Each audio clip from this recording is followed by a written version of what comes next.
देश भर में कोरोना के बढ़ते मामलों के चलते सरकार ने सीबीएसई की 10वीं की परीक्षा रद्द कर दी है और 12वीं की परीक्षाएं टाल दी गई हैं। वहीं दिल्ली सरकार ने शिक्षा मंत्रालय से कहा है कि 12वीं की परीक्षाएं भी रद्द की जाएं।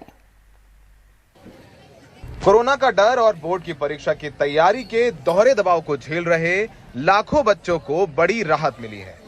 अब 10वीं की बोर्ड की परीक्षाएं नहीं कराई जाएंगी, उन्हें उनकी आंतरिक परीक्षाओं के आधार पर पास किया जाएगा। वहीं 12वीं के बच्चों को अंतिम फैसले के लिए इंतजार करना होगा। 1 जून को वापस बैठक कर स्थिति का जायजा लिया जाएगा। हमारे लिए सबसे महत्वपूर्ण छात्र की सुरक्षा है और उसकी रक्षा है और उसके बाद उसका भविष्य। उसके आधार पर हमने जो ये हाई स्कूल है इसकी परीक्षाओं को वर्तमान में होने वाली परीक्षाओं को इसको निरस्त कर दिया है। अब इनको पदोन्नत करेंगे, प्रमोट करेंगे। जहां तक इंटरमीडिएट का सवाल है, ये 12वीं की जो छात्र हैं इसको अभी स्थगित किया है। 31 मई तक इस परीक्षा को उनका स्थगित किया है। 1 जून को आगे की तिथियों को हम सुनिश्चित करेंगे कि कब उनकी परीक्षाओं को करना है। लगातार केंद्र सरकार से बोर्ड परीक्षाओं को रद्द करने की मांग कर रही दिल्ली सरकार ने भी फैसले का स्वागत किया है और साथ ही ये मांग की है कि शिक्षा मंत्रालय 12वीं की परीक्षाओं को भी रद्द करे। मुझे खुशी है कि बच्चों को थोड़ी अब राहत मिलेगी। खासतौर से 10वीं के बच्चों के ऊपर तो अब एंग्जाइटी भी नहीं बची है। उनको उनके पिछले असेसमेंट के आधार पे प्रमोट कर दिया जाएगा, इंटरनल असेसमेंट के आधार पे। 12वीं के बच्चों को अभी इंतजार करना पड़ेगा 1 जून के बाद जो भी फैसला होगा, लेकिन फिर भी उनको 4 मई से कम एग्जाम देने नहीं जाना पड़ेगा। वरना हम सबको ये डर था कि कहीं ना कहीं कोरोना सेंटर बन जाएंगे हमारे स्कूल्स, हमारे एग्जामिनेशन सेंटर्स जो हैं। और इसीलिए पिछले 4-5 दिन से हमारी सरकार की ओर से भी लगातार केंद्र सरकार से रिक्वेस्ट की जा रही थी। हमें खुशी है कि ये बात सुनी गई, बच्चों की सुनी गई। पिछले कई दिनों से कांग्रेस महासचिव प्रियंका गांधी भी परीक्षाओं को रद्द कराने के लिए सरकार पर दबाव बना रही थी।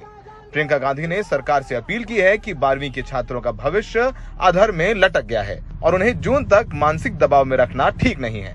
12वीं की परीक्षाओं को लेकर तुरंत फैसला लिया जाए। इस फैसले से ज्यादातर बच्चे खुश दिखे तो कुछ मायूस भी नजर आए। इस समय में कोई भी बच्चा बोर्ड की परीक्षा देने जाए तो बहुत ही अच्छा चांस है कि उसे कोरोना हो सकता है। उस बच्चे के मित्र को जो उसके साथ दे रहे हैं परीक्षा, उन्हें भी हो सकता है। और अगर वो बच्चा घर जाएगा, उसके घर में भी फैल सकता है, तो फैलने का बहुत ही बड़ा चांस है कोरोना का। सरकार ने ये भी बोला है कि अगर बच्चे को अपने स्कूल से दिए हुए मार्क्स अच्छे ना लगे तो वो फिर से 10वीं की परीक्षा दे सकते हैं। मेरे ख्याल से ये एक बहुत ही अच्छा फैसला दिया गया है, क्योंकि अगर किसी बच्चे ने प्री बोर्ड्स के लिए अपनी इतनी पढ़ाई ना करी हो जितनी उसने बोर्ड्स के लिए करी हो और उसका बोर्ड्स का मौका खत्म हो गया हो, तो फिर उसको फिर से एक बारी परीक्षा देने का मौका मिले, चाहे जिसमें वो अपने और मार्क्स ला सकता है, वो और अच्छा कर सकता है। पिछले साल से हम ऑनलाइन क्लास कर रहे हैं और पिछले साल से अपनी पढ़ाई शुरू की हुई है और अभी भी बहुत मेहनत कर रहे थे। तो यह सुनकर कि हमारे बोर्ड्स रद्द हो गए हैं, थोड़ी निराशा हमें हुई थी।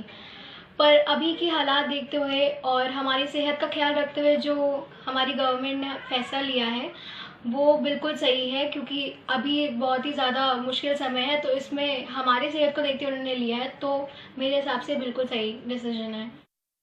सीबीएसई बोर्ड परीक्षाएं 4 मई से शुरू होकर 10 जून तक चलनी थी। नई दिल्ली से सौरभ शुक्ला की रिपोर्ट, एनडीटीवी इंडिया।